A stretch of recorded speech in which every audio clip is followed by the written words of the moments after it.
Welcome to this week's Coach's Corner presented by Atrium Health. Paul Roper along with head coach Scott Abell as the Davidson Wildcats hit the bye week 1-1 after they defeated Shaw University 28-26 in the home opener. Coach, great to join you. And although Shaw was a Division II team, as you said leading up to the week, a team not to take very lightly.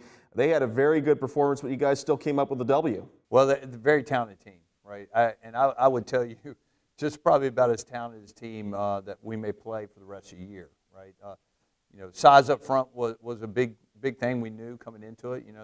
Their D-line outweighed our offensive line probably about 20-plus pounds, and their offensive line outweighed our D-line probably about 40 pounds. So, those were our challenges, but that is so good for us, right?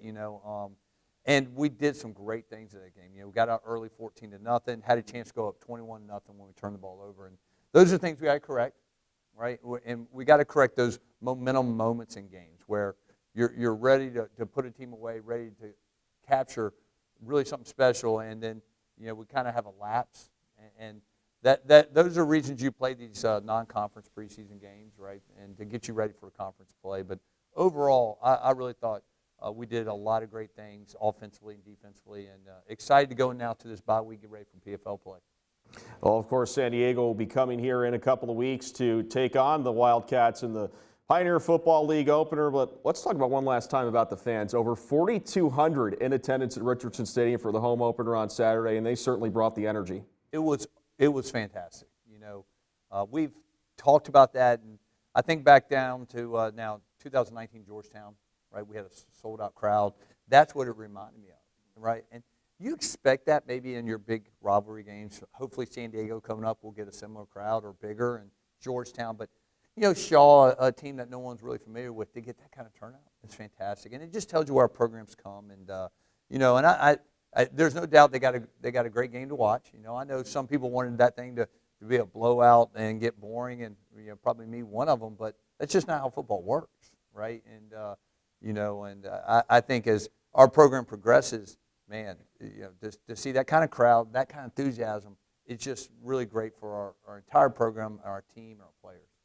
And we could see that kind of crowd in a few years. Big news announced last week by Director of Athletics Chris Clooney about new athletic facilities, including a brand new football stadium as part of the Athletics Done Right initiative. And as you mentioned in the video that premiered all these future changes, this could be a game changer. Well, it certainly will be a game changer.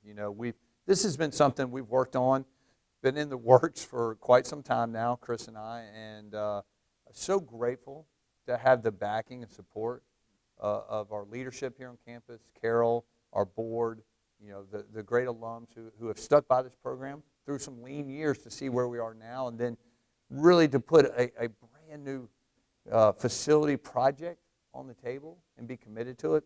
It certainly just really tells you loud and clear how committed our campus is to not just athletics, but to our football program. And I'm excited about our future. Without question, it will be a game changer. Well, we know about the new stadium that will be coming as part of the Athletics Done Right initiative. What other facilities are in the works for the football team? Well, you look at the stadium as a whole, which I think is the big game changer for us. But certainly the new facility will house really our football operations, right? Where right now we're a little bit all over the place, right? We have our nice coaches suite down here, the Sheridan Brothers coaches suite, which has been great for us.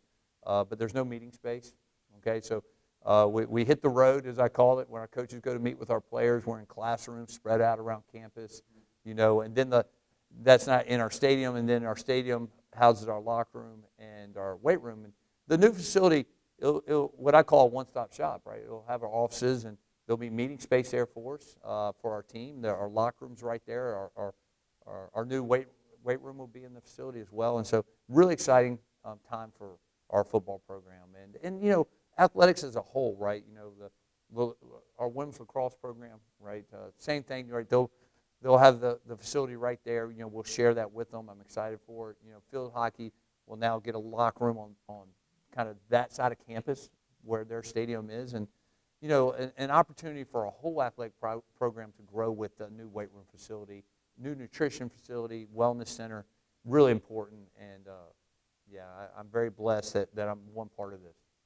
Well, certainly, and that groundbreaking will begin in the summer of 2022 for these new athletic facilities with the hope that the new football stadium will open by the fall of 2024. Well, let's talk about what's happened off the field with your players. Of course, the scholar athletes on the football team always involved in the community. What are some of the things that your team has done over the last few weeks? Well, you know, since we arrived, we've been very active already back in the community, and it's nice that our guys can get back in the community, you know, now that schools are back in session and philanthropy projects are back ongoing, you know, and, you know, the pandemic's still here, so, you know, there is certainly some uniqueness to it. But the Ada Jenkins Center, which is right here in town, we've been very involved there, helping that program, that school get set up this year as they began their academic program for their young people that they help each and every day. We've been out there twice, just really serving as workers, right? Moving canned goods, setting up classrooms, getting up leaves, right? However we can help. And so I'm really proud of our guys and how they've served.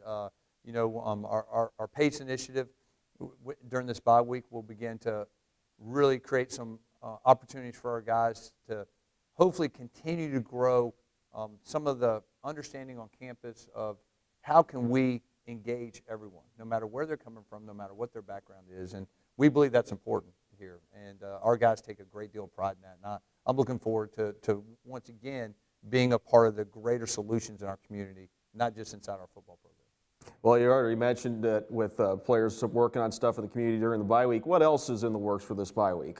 Well, you know, I think for us football-wise, certainly, there's two things what I told our team last night in our team meeting. First thing is right, we want to come out of this bye week healthier than we've been. And knock on wood, you know, we got some injuries, but not too beat up right now. We want to sustain that and get healthier, get our legs back underneath us. At the same time, improving, right? We got to get better. I like where we're trending. I think we've done a lot of good things, but we certainly need to do it more consistently. And that's the theme.